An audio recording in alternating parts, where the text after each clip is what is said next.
أعوذ بالله السميع العليم بسم الله الرحمن الرحيم اللهم صل صلاة كاملة وسلم سلاما تاما على سيدنا محمد الذي تنحل به القلوب وتنفر به القلوب وتقول به الحوائج وتنال به الرغائب وحسن الكواتم واستحسن غمان بوجه الكريم وعلى آله وصحبه في كل لمحة ونفس بعدد كل معلوم لك بسم الله الرحمن الرحيم wannan majmu'a masu tarin albarka manya-manyan malamanmu da manya-manyan sha'iri da zakirai da 'yan ƙananan almajirai irina ne muna barka da wannan rana, barkanmu da warhaka.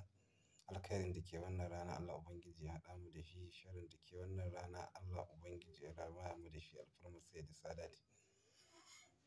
Yan uwa ba tare da ɓata lokaci ba za mu kawo muku sirrin rufin baki kamar yadda kuka yi ta tambaya insha Allah.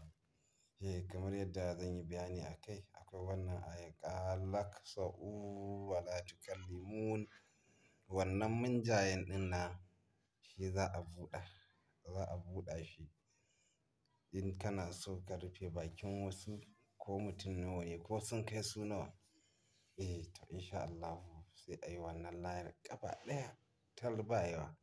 Idan aka rubuta da ƙafa ɗaya aka rubuta aka yi layar 'yar ƙarama idan aka yi 'yar ƙarama bayan an yi layar to sai a tafi daji. In an tafi daji sai a samu bishiyar kuka. Idan aka samu bishiyar kuka sai ka sare bishiyar nan daidai da yadda layar nan za ta shige sai ka danne. Idan ka sara sai ka cusa layar ka ce na rufe bakin wane da wancan wane da wane ko kuma wane duk wayanda ka san ka sa shi ka faɗi sunansu sai ka danne bakin. To insha Allah bakin su ya rufe kenan sai dai in cire wannan layar a kai.